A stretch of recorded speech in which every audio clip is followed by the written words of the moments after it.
안녕하십니까. 이 시간에는 하나님께서 난 자, 하나님의 자녀 전체를 한번 묶어서 말씀을 나누어 보겠습니다. 수차례에 걸쳐서 누가 하나님의 자녀인지를 나누었습니다.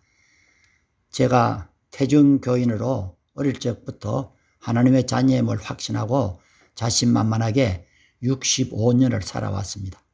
그런데 천국 복음을 하고부터 무너지기 시작한 것이 바로 나는 하나님의 자녀가 아직 아니었네. 그리고 오늘날 교회 안에 수많은 하나님의 가짜 자녀들이 덕질거리고 있다는 것을 앞의 말씀들을 통해 보여주셨습니다. 그럼 누가 가짜 하나님의 자녀인지 알아야 합니다. 요한복음 1장 12절로 나의 죄를 위해 십자가에 돌아가신 예수님을 영접시켜 하나님의 자녀를 만든 모든 전도법이 주범입니다. 내 죄를 위해 돌아가신 예수님이라고 고백시켜 하나님의 자녀가 되었다고 하지만 나의 구세주가 아닙니다. 이렇게 된 하나님의 자녀는 모두 가짜입니다. 왜냐하면 나의 죄를 위해 돌아가신 주님을 믿는 믿음을 모르는데 어떻게 하나님의 자녀가 된 것입니까? 오직 예수님이 나의 구세주가 되는 길은 한 길밖에 없습니다. 나의 죄를 위해 돌아가심을 믿는 믿음을 바로 알고 그 믿음을 따라가야 합니다. 그 믿음은 이거 중요합니다. 내가 그리스도와 함께 십자가에 못 박히는 세례를 통해서 나의 죄를 나의 십자가에 못 박아 버려야 합니다. 이것은 회개와 세례로 죄사함을 받는 것을 말합니다.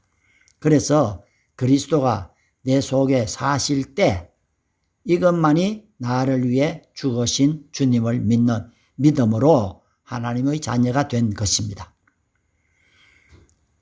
사도행전 2장 38절에 회개와 세례로 죄사함이 일어나면 자동으로 나의 구세주가 되고 100번, 1000번을 나의 죄를 위해 돌아가신 예수님을 영접해도 죄사함이 일어나지 않았다면 나의 구세주가 아닌 것입니다.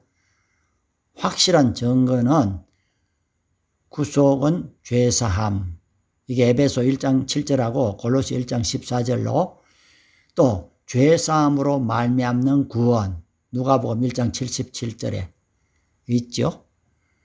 그러므로 예수님이 나의 구세주가 되는 길은 죄사함을 받아 구속의 길로 들어선 자만이 나의 구세주가 되는 겁니다. 이것이 진짜 하나님의 자녀로 구원을 두렵고 떨림으로 이루어 나가야 하는 것입니다. 예수님은 구원에 대한 명백한 한마디는 마가복음 16장 16절에서 믿고 세례를 받는 사람은 구원을 얻는다 하셨고, 베드로 사도는 사도행전 2장 38절에서 회개 세례로 죄사함을 받는다 같은 말씀입니다. 죄사함으로 말미암는 구원인 것입니다. 하나님의 자녀의 결론은 죄사함이 일어나지 않는 한 하나님의 자녀가 아니면 명백한 성경의 가르침이요 진리입니다. 제가 65 나이 때에 진정한 하나님의 자녀가 된 것은 사도행전 2장 38절과 갈라디아 2장 20절인 것입니다. 한마디로 하면 예수 그리스도의 보혈로 죄 씻음을 받지 않았다면 평생 예수 믿었지만 하나님의 자녀가 아닌 것입니다. 이 시간 내가 하나님의 자녀인지 자신을 비춰보시고 진단해 보셔야 합니다. 많은 교인들이 내 죄를 위해 돌아가신 주님을 믿는 믿음을 모릅니다. 그런 그에게 믿음을 가르치지 않고 다른 복음으로 예수를 영접해 가짜 하나님의 자녀로 만들어 버린 것입니다. 평생 예수 믿고 죄사함 없이 살다가 구원에서 제외될 사람들이 교회 안에 너무너무 많다는 것을 아시는 주님께서 은퇴한 저를 통해 천국 복음과 하나님 나라로 갈 진짜 하나님의 자녀를 만들으라는 사명으로 마땅히 행할 길이란 책을 성령님의 도우심으로 출간한 것입니다. 감사합니다. 다음에는 마귀의 자녀를 나누겠습니다.